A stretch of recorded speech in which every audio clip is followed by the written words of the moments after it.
here. I'll go and see Mr. Drysdale. Letter to Mrs. Radner Fenwick. In reply to yours of the 10th, seeking capital for your contemplated housing development. Mrs. Fenwick is seeking capital with her millions? Well, she's too smart a businesswoman to take the whole risk herself. Excuse me, someone to see you. I told you no interruptions. I told you no interruptions. Sorry, Mr. Clampett, no interruptions. Clampett! Well, come in, come in. Well, I don't want to be no bother. Oh, it's always a pleasure to see you, Mr. Clampett. Coffee for Mr. Clampett. Coffee with Mr. Clampett. You help. Well, now, don't make no fuss over me. Oh, it's my privilege to make a fuss over you, Mr. Clampett. I was going over your account just this morning. And do you realize that now you have almost $40 million in my bank? Well, I reckon that money of mine is getting to be a powerful nuisance to you. What? Well, I'm obliged to you for storing it here, but it seems to me like I ought to be paying you rent or something. Oh, no. I'm delighted to do it. Oh, that's mighty kind of you. Now, I've come to ask you another favor. More money to store? No. I'd like you to get me one of them airplane tickets to go back home. Oh, my pleasure. Home? Oh, you mean just for a little visit? No, it's more than that. Why, what's the matter? Did someone offend you? Was it my wife? Has she been shooting off her big Boston bazoo again? Drysdale, it wasn't that at all. Everybody's been surpassing good to us. Elly May is the reason I want to go back to the hills. Oh. Homesick, eh? Well, I tell you what. I'll have your cabin flown out here, log for log, and every tree and bush around it. And we'll put it in your backyard. Then we'll dig a creek, just like the one at home. And we'll stock the whole place with possum, raccoons, hound dogs, bobcats, and whatever Elly wants. She could just run wild. But that's what I moved out here to get Elly away from. I was hoping you folks would turn her into a lady. But I think she's getting worse. Coffee time! You're to blame for this. It was your responsibility to turn that wild girl into a lady, and you failed. What have you done now, you overdeveloped vixen? No, not her. I'm talking about Elly May Clampett. But wait, Mr. Drysdale. Miss Jane done the best she knowed how. Why, as a matter of fact, it was her that got Elly her first ball gown. That's true. By the way, I haven't seen that gown since. What happened to it? I kind of hate to tell you, but I reckon you got a right to know. First time I seen Elly in that gown, she looked like a dream of walking. But when she come back... Oh, you sure was right. Oh, Hobby, you don't have to wear boys' clothes to have fun with boys. Hey, May, you promised me you wouldn't wrestle. I ain't been wrestling. Then what have you been doing in your ball gown? Doing what I'm supposed to do, playing ball. Oh, I made 2 touchdowns and kicked 3 field goals. Granny gave that gown a good scrubbing with her lye soap and patched it, too. But it never looked quite the same after that. Mr. Clampett, we have failed you. And when I say we, I mean you. But she... Don't argue with me. What are you standing here for? There's work to be done. But I just... Don't argue with me. Feel like I'm causing a lot of trouble for folks that ain't to blame. Now, if you just give me that airplane ticket... No, Mr. Clampett. We'll work on Elly May. We'll polish her. No, Elly May don't take a polish real easy. We'll have to face it, gentlemen. Elly May is a wildcat on wheels. Oh, you heard about this morning, did you? Heard what? Elly being on wheels. Wheels? Granny and me was having a cup of coffee. And all of a sudden, we heard this roaring noise.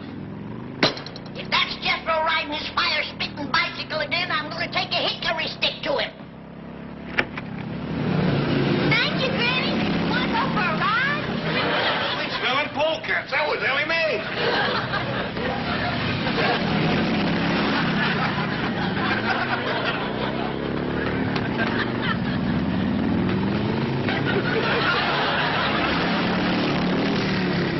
Shut that door, Jed. I'll cut through this way and snatch her off that contraption and paddle her bridge in. Granny, carry away! Do I blow? Hold on, Granny, I'm coming. I never would have caught her if she hadn't rode that thing into the cement pond. Oh, poor Granny. When I pulled her out, she was madder than a wet hen. Wetter, too. Right then, her and me decided that what Elly needed was a full-time ma. You mean you're getting married? Oh, I got to, for Elly's sake. That's the reason I need that airplane ticket. I'm fixing to go home and court myself a hill woman. Well, how about a Beverly Hill woman? Oh, these fine city women wouldn't look twice at a grizzled-up old mountain goat like me. Oh, what are you talking about? Mr. Clampett, you are one of the most eligible bachelors in this entire city. When word gets out that J.D. Clampett is seeking a bride, there will be women beating down your door. Might be a good test for him. It'd take a strong one to handle Elly. That's the reason I think I'd best do my courting back home, and the quicker the better. No. Let me take care of everything. I guarantee I will find the woman right here in Beverly Hills. And today. Well, that's mighty nice of you. My pleasure. Thank you. Chief, I am as eager as you to find Mr. Clampett a mate locally. But should you have guaranteed to find him one today? I'm not worried. Beside me, stalwart and true as always, I have the finest secretary in the world. Thank you, Chief. A loyal and dedicated girl, to whom responsibility is a sacred word. A girl who will never fail me when duty calls. Thank you, Chief. You'll make Jed Clampett a fine wife. Me? I? You. But, Chief, I promised to Jethro. Oh? Who promised you? Me? I? Excuse me, Mr. Drysdale. Hey, what about her? Oh, she's too young for Mr. Clampett. I mean for Jethro. You're for Mr. Clampett. What is it, Janet? The guard downstairs just phoned to say that Mrs. Radnor Fenwick is on her way up to see you. Oh, yes. It must be about that new housing development. Hey, wait a minute. She's a widow. Chief, Mrs. Fenwick and Mr. Clampett have absolutely nothing in common. Are you kidding? They've got $100 million in common. And if I can get them together, I can have it all right here in my bank. I'm looking for the office of the president. Mr. Plyersdale or Skyrsdale or something. Welcome. Oh, you're Mr. Plyersdale. At your service, madam. Very well, Beasley. Bring in the maps and the blueprints. Let me take your money. Mink. Hey, Granny, can I ask you a favor? What is it? Next time you ride my sickle, will you please not leave it at the bottom of the cement pond? I pretty near drowned trying to get that thing started down there. You didn't run it into the cement pond on purpose, you darn.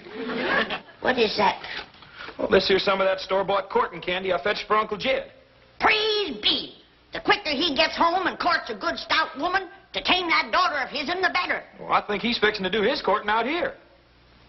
Beverly Hills? A city woman? I think so. He's upstairs right now putting on his courting clothes, and he sent Elly May out to pick him some posies.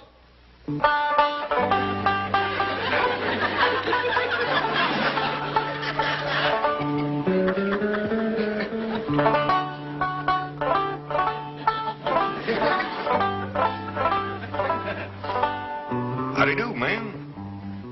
My name is Jed Clampett, and Mr. Drysdale, my neighbor, says you're prime for a little courting.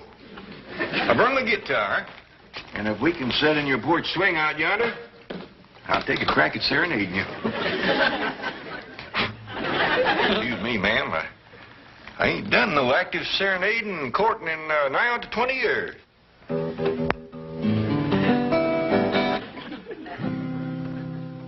Oh, my darling, oh, my darling, oh, my Jed? darling.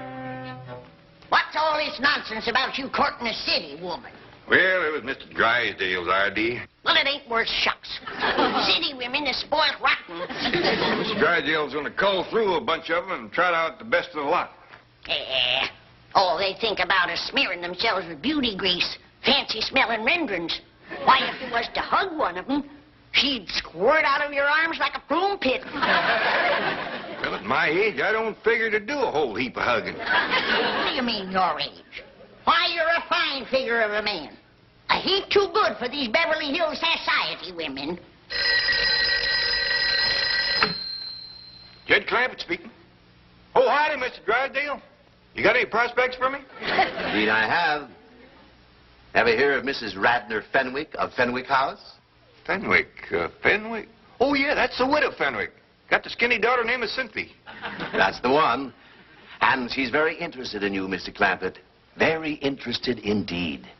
Well, you don't say. Granny, you remember the Widow Fenwick? Yeah, and you ain't gonna get no dowry out of her. She's poor as a church mouse. Honeymoon Lane. That's a very appealing name for a subdivision. I'm out to attract the young married. Let others build for senior citizens. I want those long-term mortgages with interest payments that never stop. How much will the project cost? $100 million. Oh, I'm not risking one penny of my own. Well, my contribution is the idea, the experience, and the know-how. Oh, Drysdale. That's Drysdale, Mrs. Fenwick. D-R-Y, Drive. Yes, so am I. How about some tea? Good idea. Well, what news? Mr. Clampett is very interested indeed. Just how interested? I will need $10 million to get this project rolling. Well, I believe I could recommend that as a good sound investment. Splendid. Provided you and Mr. Clampett hit it off personally. Personally, this is business.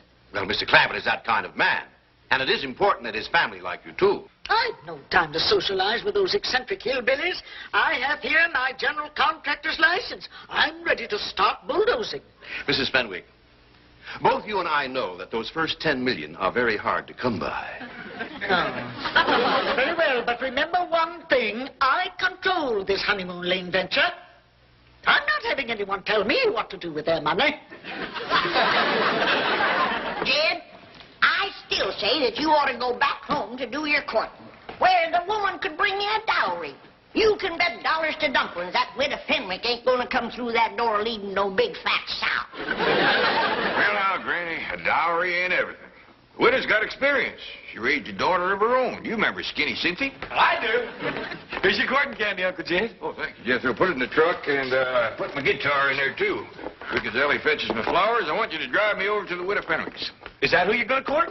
That's what I'm starting with. Well, Uncle Jed, now that you're here in Beverly Hills, why don't you court one of them Hollywood movie stars?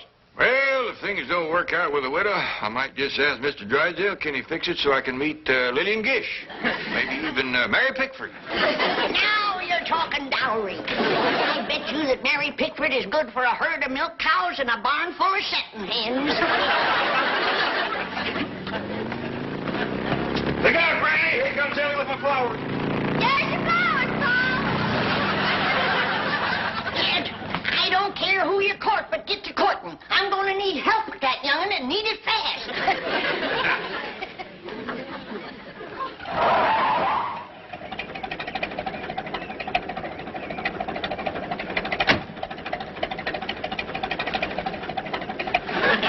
How come you're wearing that? I want my courting derby to blow off and get dented. Quick as we get to the widow's house, I'll change back. Drive on.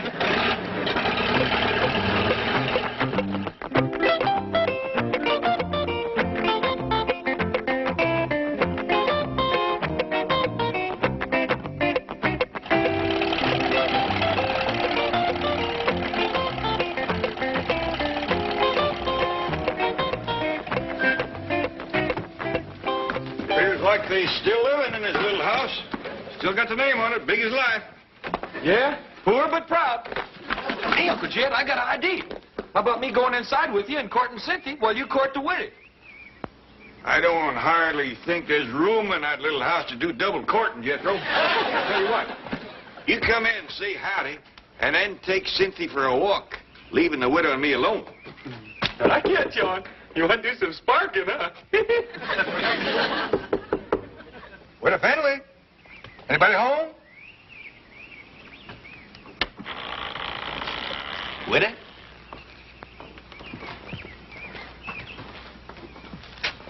Don't appear to be nobody home. Well, hot diggity dog. Now you and me can eat the candy. Get out of there. Come on, let's go.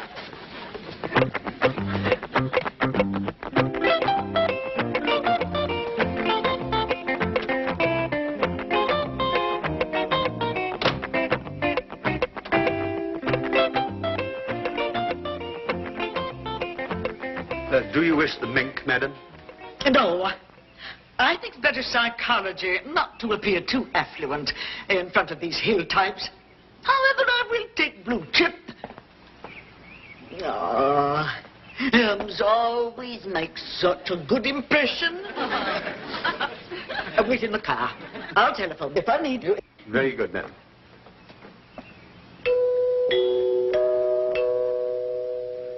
Why, dingies is coming out of the ceiling and the walls and every place. always comes to the door when that music plays. I reckon that's what brings them in. They hear it playing out on the street. Want me to go see who it is? I'll do it. You get that contraption out of here.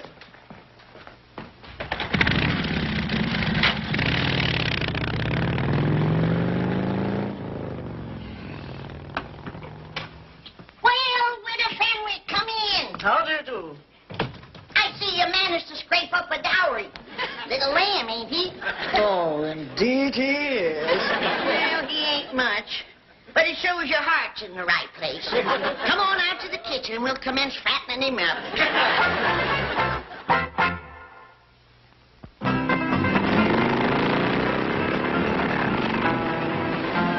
Hey, Elly May! You bring my sickle back here! Now, quieten down, Jethro.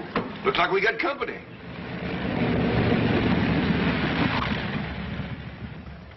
This ain't your sickle no more, it's mine.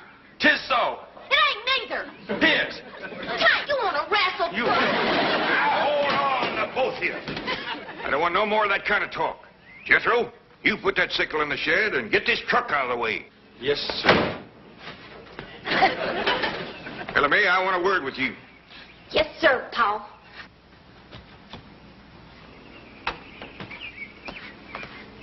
I'm fixing to court you them all. Not bad. That's why the widow Fenwick done come over? She here? Sure is. Mr. Beasley yonder brung over in his new car. Beasley, huh? I sure hope Mr. Beasley ain't got first call on the widow. Wouldn't want to be grazing in another man's pasture. Especially him being a soldier in uniform. Oh, splendid you've returned. Howdy, Widow. I reckon I was at your place when you was coming over here. Well, we're together at last, and now we can make up for lost time. Elly May, why don't you go out back and see if your granny needs some help? Sure, Paul. Well, Widow, seeing as we ain't at your house and we's over here, you mind stepping into my parlor? The sooner we get down to business, the better. Sure don't beat around the bush, man. Mr. Clampett, may I ask you a question? Yes, ma'am. Your banker tells me you're worth $40 million. Well, that's what I hear, give or take a few million. Why do you drive around in that truck and dress as you do and eat grits and hog jowls? Well, the way I look at it, Widow, if you got it, spend it.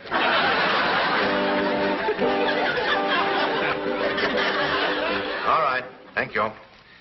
Well, Mrs. Fenwick crossed me up, went over to see Jed Clampett. I wanted to prepare him before she got there. Chief, you're a banker, not a matchmaker. Aren't you meddling where you don't belong? Any place where there's $100 million floating around, I belong. Oh, hello, Granny. Milburn Drysdale. Yes, may I speak to Mr. Clampett, please? No, you can't. He's in the parlor fixing to spark the widow. Bye. Well, I've heard of skin the cat, spin the bottle, but what is spark the widow? Spark the widow! You see, it's already working. Now, who says I'm not a matchmaker, eh? Come on, let's get over there and help. I smell money.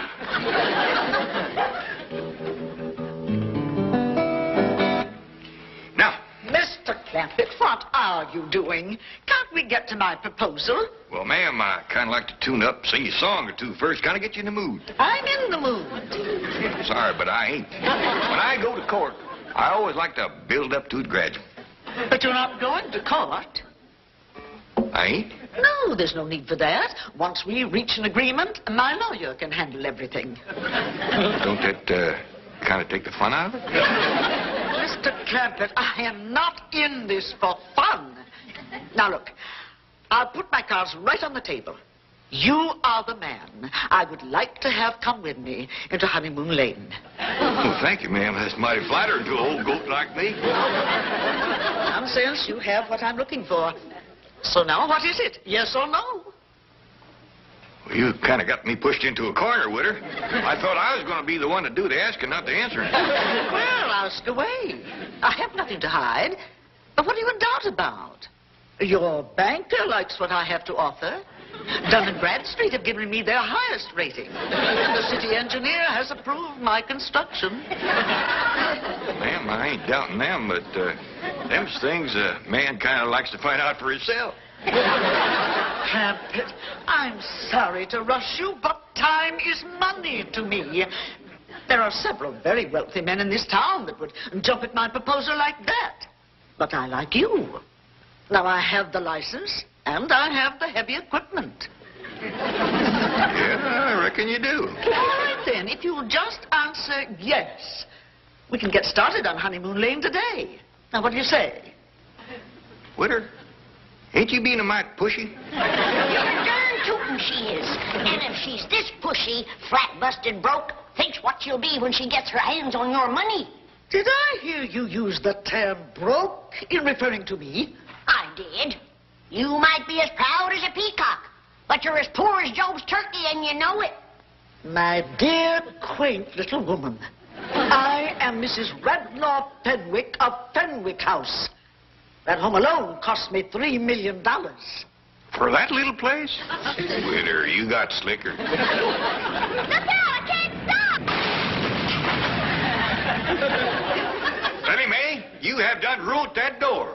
I told you to leave that thing out in the shed. No, you didn't, Pa. You just told Jethro to put it there. Widow, I know you ain't one to beat around the bush, and I'm going to speak plain myself. That young'un of mine's going to take a heap of taming. Are you willing? Are you kidding? That'll be your job if and when you're her ma. That I'm what? Hop on, Ma, and I'll take you for a ride. Now, hold on. The widow ain't your ma unless we get proper married. Married? You and me? Well, I don't hardly think we can get to Honeymoon Lane without it. Mr. Clampett, I once said I would do anything for enough money. I now retract that statement. I wonder what you meant by that.